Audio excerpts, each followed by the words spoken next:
오늘 저는 여러분들이 함께 읽었던 전도서 3장 1절과 2절을 중심으로 때를 아는 지혜라는 제목으로 하나님 말씀을 전하겠습니다. 이제 가을입니다. 가을. 여러분 어떤 계절을 좋아합니까? 여름, 봄, 싸우지 말아요.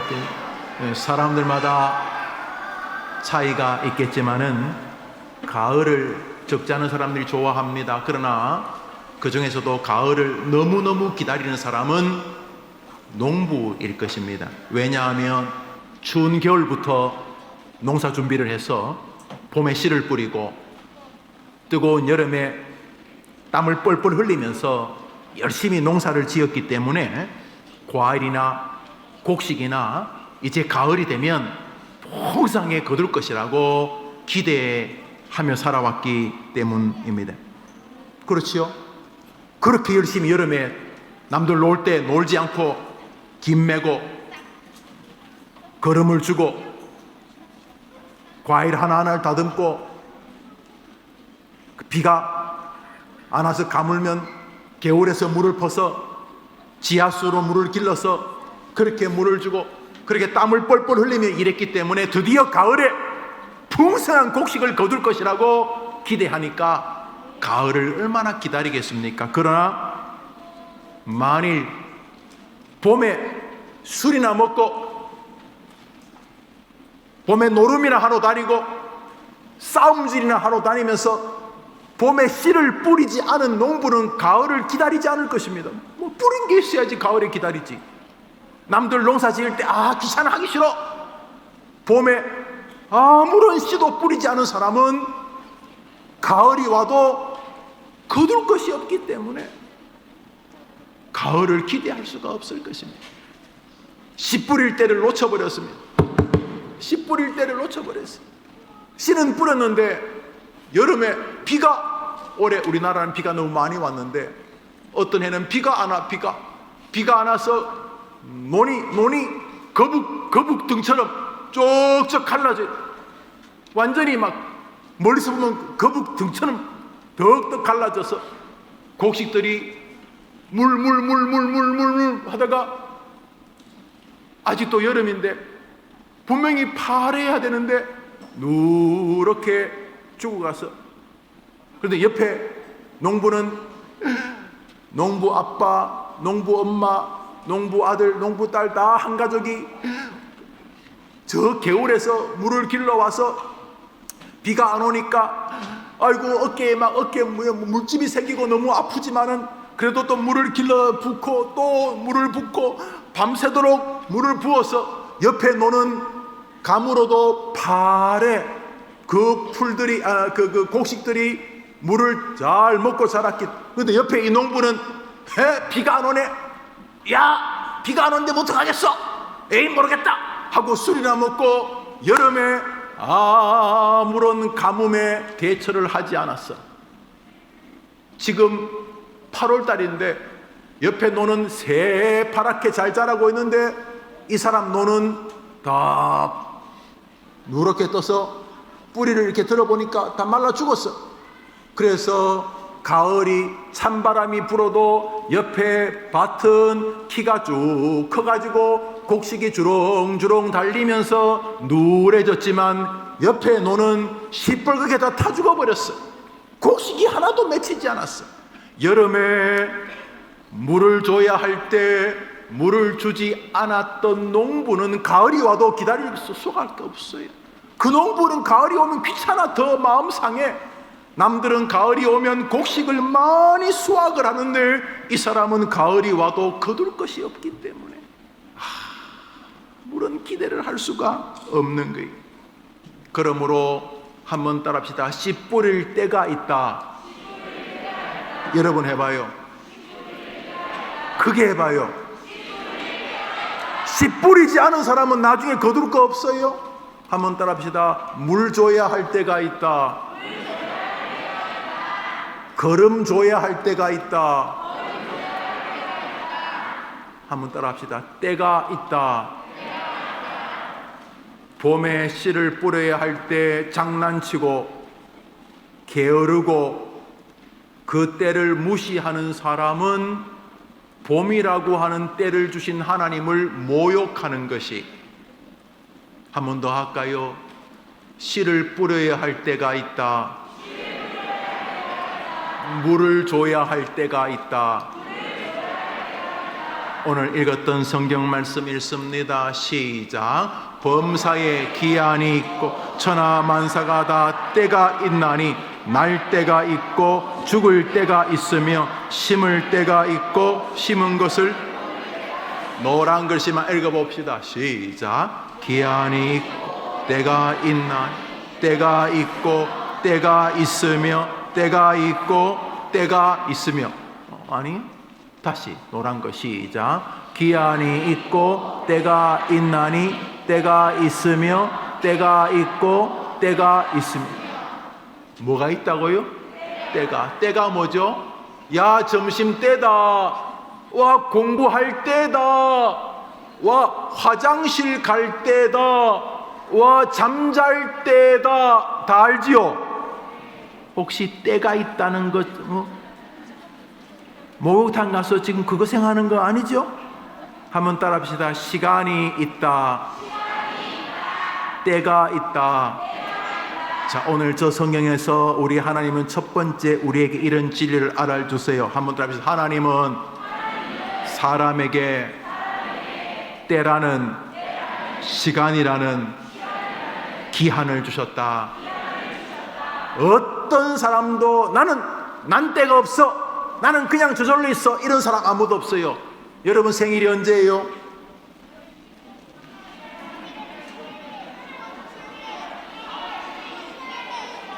오케이 알았어. 모든 사람은 태어난 때가 있어요. 나는 시간 같은 거 초월해요. 나는 시간 아무 상관없어요. 나는 그냥 태어난 날도 없어요. 난 태어난 때도 없어요. 나는 그냥 존재하는 거, 이런 사람 없어요. 모든 사람은 태어날 때라는 시간 앞에 한계를 가져요. 언젠가는 우리는 죽을 때가 있다고 성경이 말해요. 나는 안 죽어요. 나는 죽을 때 같은 거 없어요. 나는 태어난 때도 없지만 죽을 때도 없어요. 나는 때라는 거 없어요. 나는 시간 필요 없어요 라고 말할 수 없다는 거죠. 하나님은 우리 인간에게 때, 시간이라는 기한, 한번 따라합시다. 한계를 주셨다. 하나님은 우리가 때라는 곳 안에 이 땅에서 한동안 통제를 받게 하셨어요. 그래서 때라고 하는 것을 소홀히 여기면 하나님에게 미움을 받아요. 왜냐하면, 한번 따라합시다. 시간의 주인은 하나님이시다. 하나님께서 여러분에게 시간이라고 하는 것을 주셨을 뿐만 아니라 여러분을 시간이라고 하는 한계 안에 담아두셨어요. 그러므로 여러분은 시간이 째깍째깍 갈 때마다 하나님께서 나에게 주시는 의도의 시간의 의미가 뭔가를 자꾸 생각해야 돼요. 한번 따라합시다. 하나님은 나에게 때라는, 시간이라는 기한을 주셨다. 한계를 주셨다. 한번 따라합시다. 하나님이 주셨다. 뭘 주셨다고요? 그래서 하나님이 주신 것을 낭비하면 될까요? 안 될까요? 다시 합시다. 하나님이 나에게 때라는, 시간이라는 기한을 주셨다. 한계를 주셨다. 누가? 뭘? 그러면 하나님이 주신 걸 어떻게 대해야 돼요? 성경 말씀 골로새서 4장을 읽습니다. 시작. 시간을 어떻게 하라고요? 아끼라는 말은 소중히 대하라는 것이에요. 왜요? 하나님이 주셨기 때문에. 시간 그냥 많은 거예요. 많은 거 안 많아요. 하나님이 우리에게 계획을 가지고 시간을 주셨어요. 한번 따라합시다. 시간을 주셨다. 하나님이 나에게 주셨다. 뭐를요? 그러니까 그걸 어떻게 대해야 돼요? 소홀히 대해야 돼요? 시간 뭐 그냥 대충 지나면 되지 뭐. 한 번 더 합시다. 하나님이 내게 주셨다. 우리 부모님들만 한번 따라 봅시다. 하나님이 부모님, 너희들이 따라합니다. 부모님만 따라합니다. 하나님이 나에게 자녀를 주셨다. 뭘 주셨다고요? 누가요? 그러면 자녀를 함부로 대하면 돼요, 안 돼요? 이제 아이들, 우리 어린이들 따라합시다. 하나님이 나에게 부모님을 주셨다. 뭘 주셨다고요? 누가요? 누가요? 그러면 부모님은 어떻게 대해야 돼요? 그렇죠. 그런 것처럼 하나님이 나에게 시간을 주셨다는 것이 오늘 본문이 말하는 첫 번째 진리예요. 그러므로 시간은 물 쓰듯이 쓰면 범죄인 거예요. 왜냐하면 하나님이 계획을 가지고 주셨기 때문이에요. 한번 따라합시다. 지혜로 행하여 세월을 아끼라. 이 말은 소중히 여기라 하는 게, 부모님은 자식을 아끼지요. 자식도 부모님을 아끼지요. 함부로 부모님을 욕하고 하지 않죠. 아끼지요. 귀하게 여기는 거죠. 왜요? 하나님이 주셨기 때문에. 바보 같은 사람은 자기 교회를 아끼지 않습니다. 왜냐하면 하나님이 나에게 이 교회를 주셨다는 생각이었기 때문에. 그러나 어느 날 하나님이 은혜 주셔서 나에게 하나님이 성경을 주셨다, 기도를 주셨다, 찬양할 기회를 주셨다, 교회를 주셨다, 말씀을 주셨다고 아는 순간 모든 것이 귀해지는 것입니다. 나에게 선교사의 소명을 주셨다고 깨닫는 순간 선교하고 있는 일이 너무나 감격스러워지는 것입니다. 한 번 더 할까요? 하나님이 나에게 시간을 주셨다. 그러므로 시간을 소중히 여기는 것이 첫 번째 정신이어야 하는 것입니다. 우리 골로새서 읽었으니 에베소서를 읽읍시다. 시작. 뭐 아끼라고요? 성경은 지금 계속 시간, 때, 세월을 함부로 대하면 죄 짓는 거다 그랬어요. 우리 학생들, 초등학생이 빨리 나이 들고 싶지요? 그렇지만 기억하셔야 돼요. 여러분이 노력 안 해도 나이 들어요. 중요한 것은 초등학교 때부터 우리 예수님 믿는 사람은 시간을 하나님이 나에게 계획을 가지고 주셨다고 생각하고 시간을 굉장히 소중히 여기려고 해요. 그래서 시간을 할 수만 있으면 가장 가치로운 곳으로 쓰려고 해야 돼요. 만일 시간을 함부로 대하는 사람을 성경은 게으른 사람이라 그래요. 시간을 함부로 대하는 사람을 어떤 사람이라고 부른다고요? 게으른 사람. 시간을 함부로 대하는 사람을 성경은 악인이라고 불러요. 잠언서가 말하는 악인의 대표의 모습이 게으른 것인데, 하나님은 만물의 영장으로 사람을 지으셨어요. 사람에게 모든 만물을 통치하게. 원래 에덴 동산에서 하나님은 아담과 하와에게 동물, 식물은 말할 것 없고 해와 달과 별들도 하나님이 사람이 통치하게. 해야 멈춰라! 그럼 해가 멈출 만큼 하나님이 아담과 하와에게 모든 것을 통치할 능력을 주셨는데 죄가 들어와서 망쳐버렸어요.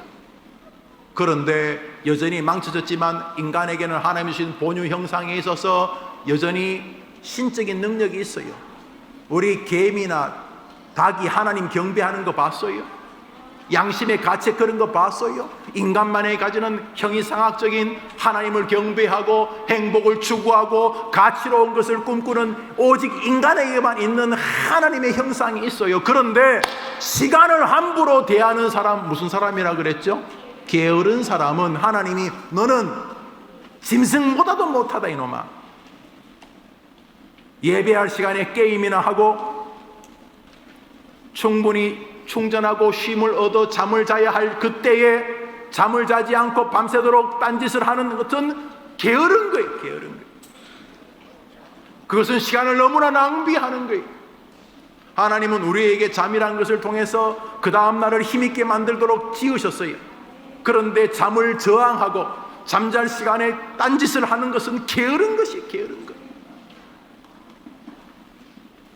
게으른 사람을 하나님은 어디까지 비유하냐 하면, 어디까지 낮추시냐 하면 개미. 게으른 인간은 개미보다도 못하다, 이런 말이 성경이 말해요. 와, 아무리 사람을 비아냥거리셔도 와, 개미? 어떻게 개미한테까지? 그러나 우리 성경 말씀 잠언서 6장 읽습니다. 시작. 게으른 자여, 개미에게 가서. 게으른 사람은 뭐보다도 못하다는 거예요. 여러분, 그러므로 시간과 때를 소홀히 대하는 것은 절대로 하나님께 기쁨을 드릴 수 없다는 것을 알아야 해요. 한번 따라합시다. 하나님은 사람에게 때라는, 시간이라는 기한을 주셨다. 한계를 주셨다. 절대로 시간을 함부로 낭비하면 안 돼요. 그것이 첫 번째, 저 본문, 우리가 읽었던 본문 전도서 3장이 말하는 거예요. 나아가 오늘 본문은 더 중요한 진리를 말해주고 있어요. 한번 따라합시다. 하나님께서 사람에게 때와 시간의 한계를 주신 이유는 영원한 때를, 영원한 시간을 소망하게 하기 위함이다. 이건 이제 여러분들이 초등학생이 주목해서 들어야 될 설교예요. 지금부터는 하나님이 우리에게 한계라고 하는 시간을 주신 이유는 왜 내가 한계 안에 있지? 왜 나는 이렇게 자꾸 나이가 들어가지? 나는 왜 여기까지밖에 못하지?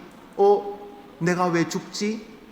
우리가 시간을 귀하게 여기면은 본능적으로, 본질적으로 우리가 한계를 가졌다는 사실을 깨달아.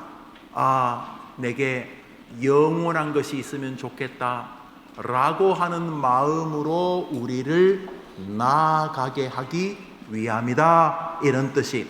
목사님, 그게 무슨 말이에요? 우리 전도서 3장 1절 2절을 읽었어요. 이제 3장 11절을 읽습니다. 시작. 하나님이 모든 것을 지으시되,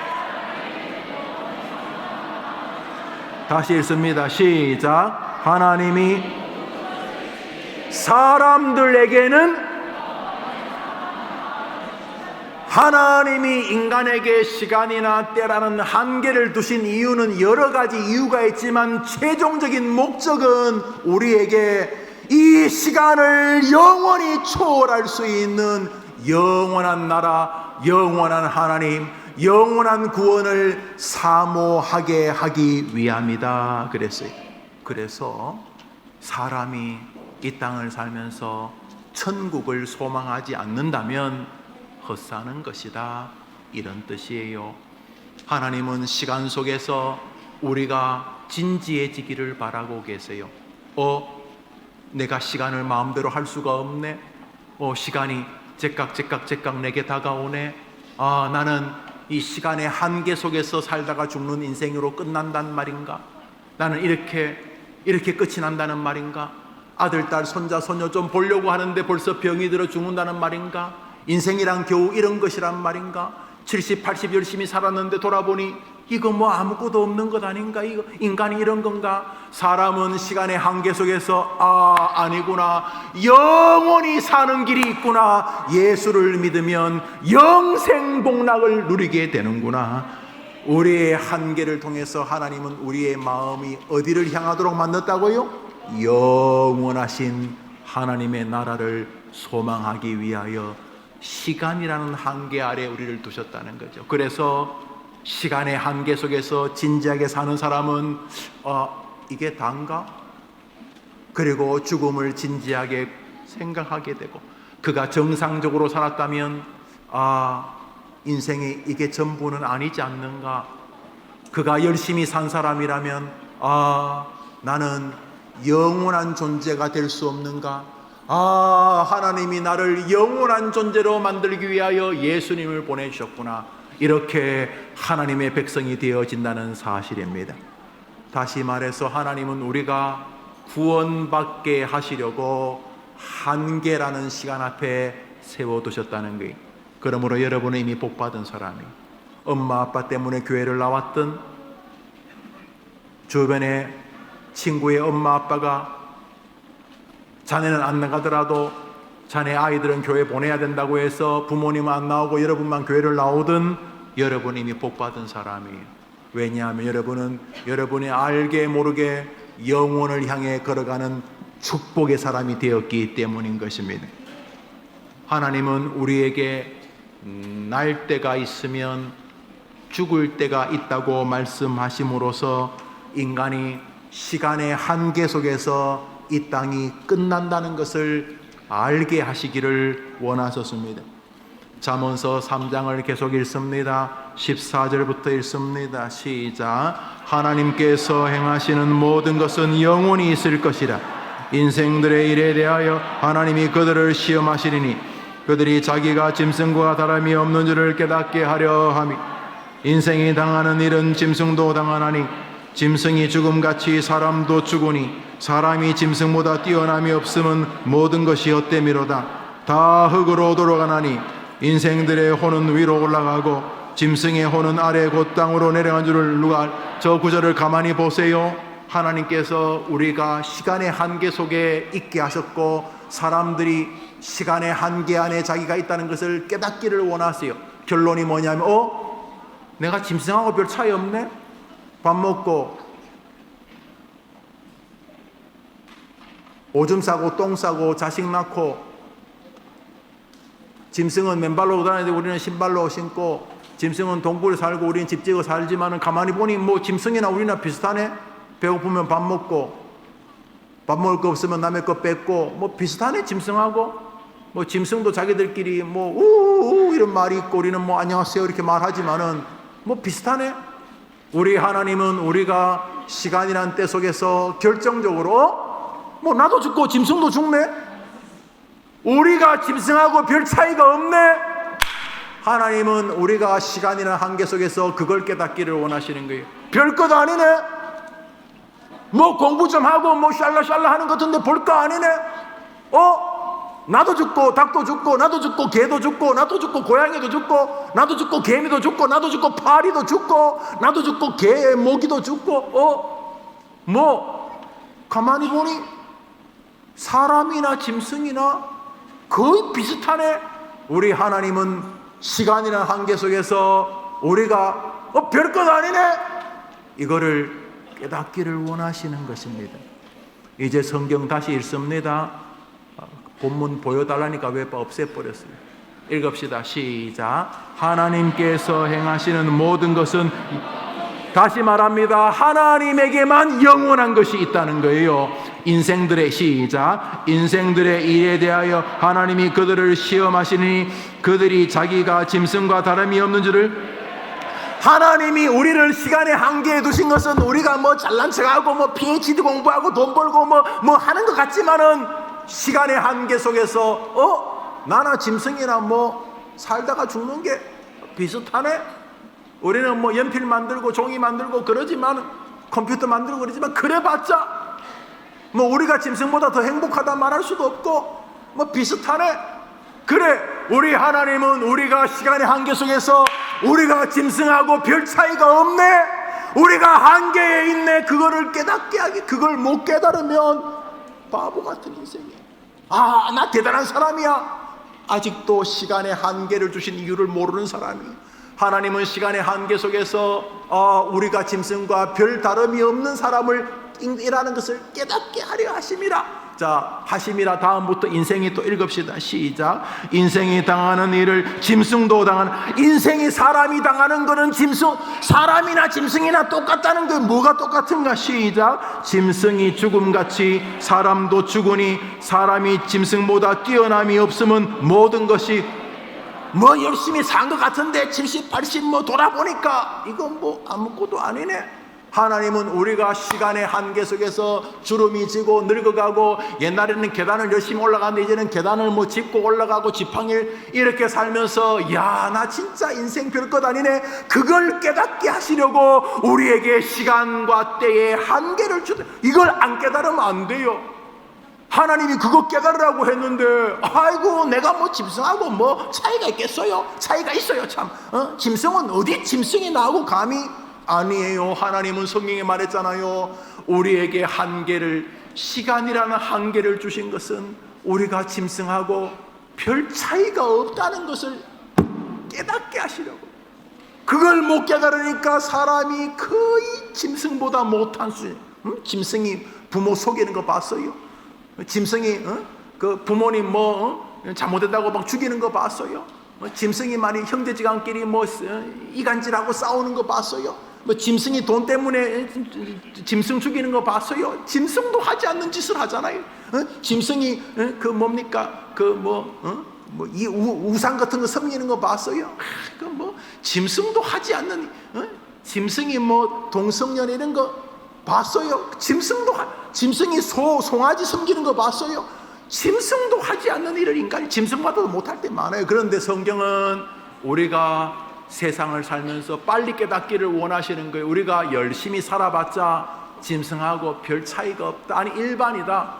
그 중에 하나가 다 흙으로, 읽읍시다. 시작. 다 흙으로 돌아가나니, 여기서부터 여기까지는 똑같은데 마지막 인생들의 혼은, 시작. 인생들의 혼은 위로.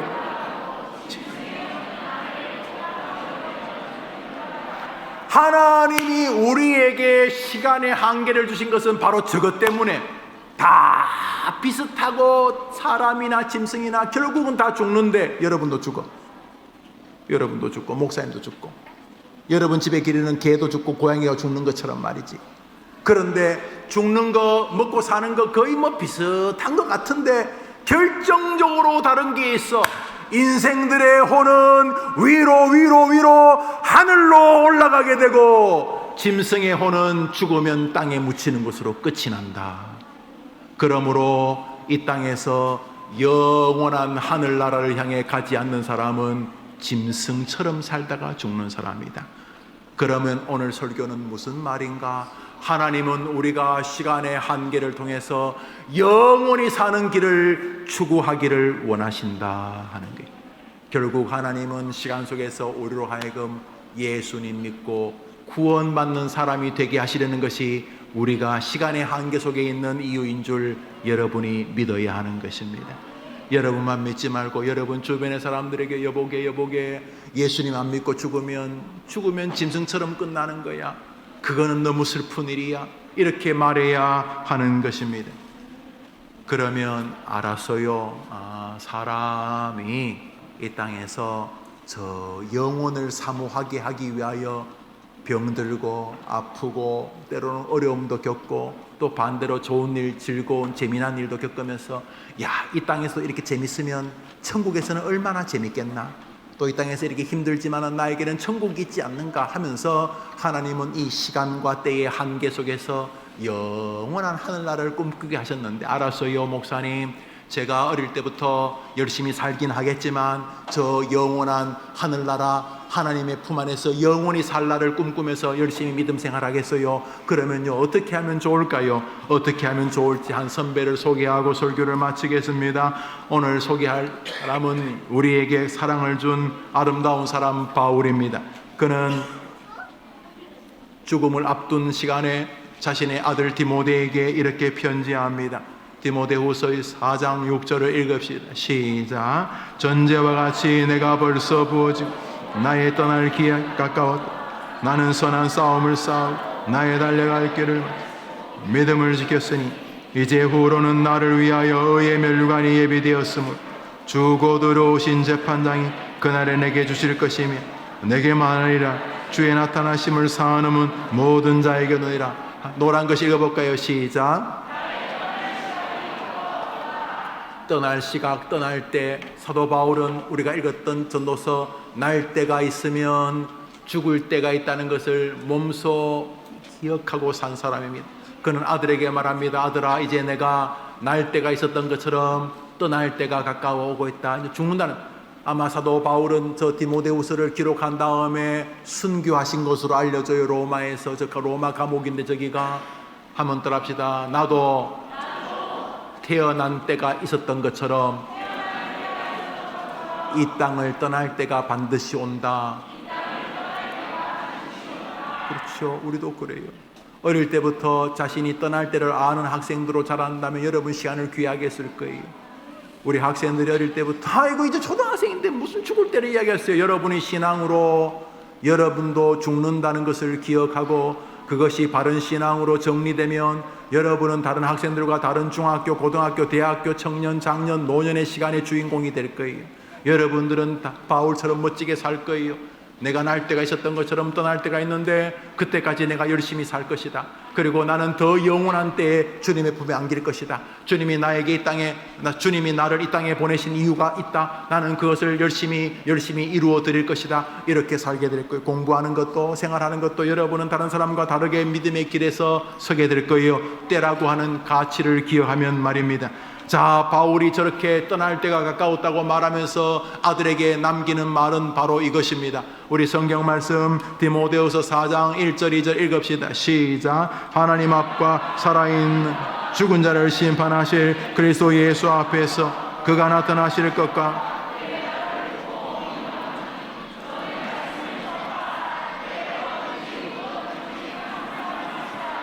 설교를 마칩니다. 날 때가 있으면 죽을 때가 있고 심을 때가 있으면 뽑을 때가 있다. 우리는 때라고는 한계 앞에 서 있고 하나님은 그것을 우리에게 선물로 주셨다. 그 선물로 주신 이유는 그 때 안에서 그 한계 안에서 그 한계를 깨닫고 영혼을 사모하게 하기 위함이다. 그러므로 이 시간에 늙고 병들고 자신의 때가 줄어드는 것을 살면서도 영혼을 사모하지 않는 사람은 짐승 같은 사람이다. 이 땅이 다야, 돈이 다야, 벼슬이 다야, 짐승보다도 못한 사람이다.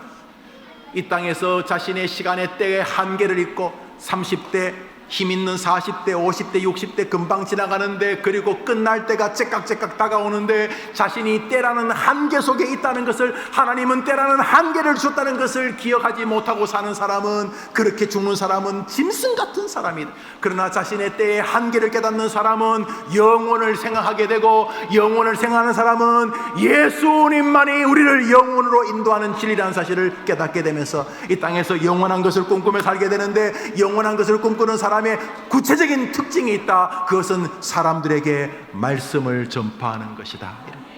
여러분 주변 사람들에게 예수 믿자고 하지 않고 잘못 사는 거예요. 여러분이 초등학교에서 제일 잘 사는 막 친구야, 우리 교회 가자, 이게 진짜로 시간을 잘 쓰는 거예요.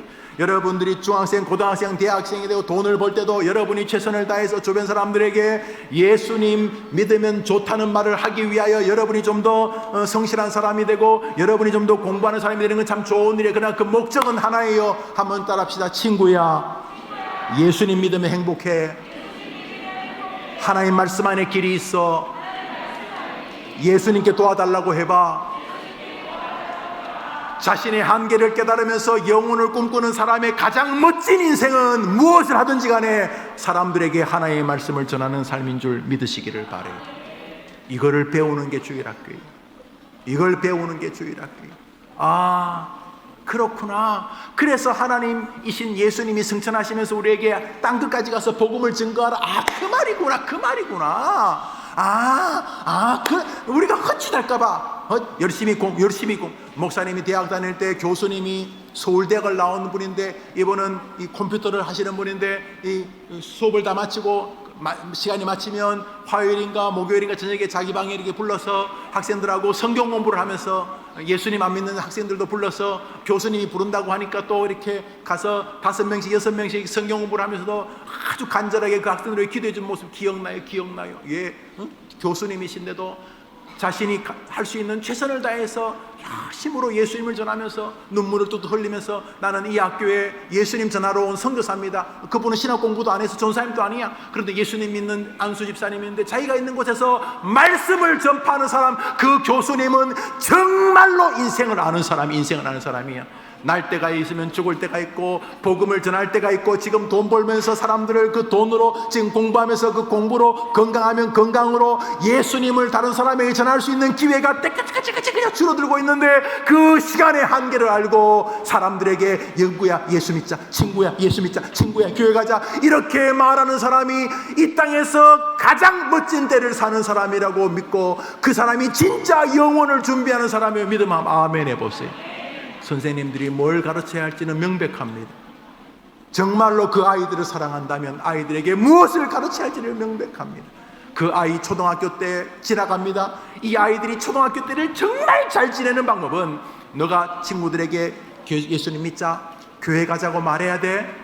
그런데 학교에서 거짓말이나 하고 싸움질이나 하고 말만 하면 욕이나 하는 초등학생인데 옆에 친구가 교회 가겠어요? 야, 교회 다니면 너처럼 될까 봐 안 가? 되겠어요? 되겠어요? 중학생, 고등학생들에게 선생님들이 야, 너 친구들에게 예수님 믿자, 교회 가자고 말해. 그러면 그 친구들이 이 아이가 교회 가자고 하는데 그 교회 가자고 하는 애가 욕이나 하고 도둑질이나 하고 거짓말이나 하면 야, 너처럼 될까봐 교회 안 갈래? 그럴 거 아니에요. 학교에서 공부를 하시는 교수님이, 선생님이 계시는데 교무실에서 혹은 옆에 있는 교수님들에게 같이 예수님 믿지, 그 교수님이 거짓말이나 하고 성실하지도 않고 연구도 안 하고 그러면 아이고 자네 같은 사람 될까봐 난 교회 안 가. 그 사람이 예수 믿게 전도 되겠어요? 그러므로 땅끝까지 가서 말씀을 전파하기 위해서 우리는 결국 시간을 귀하게 쓸 수밖에 없는 것이. 에림교회 주일 학생들과 부모님들이 하나님이 한계의 시간을 줬다는 것을 깨닫고 그 한계의 시간의 결론은 여기서 잘 살자가 아니라 영원을 소망하게 하기 위함이라는 걸 깨닫고 그 영혼과 이 땅을 연결하는 것이 사람들에게 예수님을 전하는 것이라고 믿게 되기를 바랍니다. 기독교인은 바로 이 예수님을 잘 전하기 위해서 더 뛰어난 사람이 되려고 하는 거예요. 예수님을 보다 효과적으로 전하기 위해서 더 인격적인 사람이 되려고 하는 거예요. 그러는 동안 이 때의 한계를 초월하는 영혼을 함께 살게 될 줄 믿습니다. 초등학생들에게 천국이라고 하는 소망의 교리를 설교했는데 우리 학생들이 능히 이해할 것이고 이 아이들이 그렇게 믿음에 서서 시간을 소중히 여겨 이 아이들 통해 조국교회 제2의 부흥이 일어나게 되기를 간절히 소원하는 것입니다. 기도합시다. 구주 예수님의 은혜와 하나님의 사랑과 성령님의 위로와 교통하심이 시간을 함부로 사용하는 것이 얼마나 어리석고 시간의 한계 속에서 주님이 원하시는 것이 바로 복음 전파이며 이 시간의 한계 속에서 우리 하나님은 우리의 마음이 영혼을 향하기를 원한다는 것을 기억하면서 시간을 함부로 쓰고 하나님과 사람 앞에 스스로에게 게을렀던 것을 반성하면서 남은 시간 가치로운 사람으로 살아 내 주변의 사람들에게 하나님 예수 그리스도를 전하고 주의 교회를 전하고 복음을 증거하는 삶을 살아 하나님께 기쁨이 되고 저 영원한 사람의 인생을 이 땅에서 멋지게 같이 살아가리라 소원하고 다짐하는 우리 귀한 주의 백성들을 위해 영원토록 함께 있을지어다. 아멘.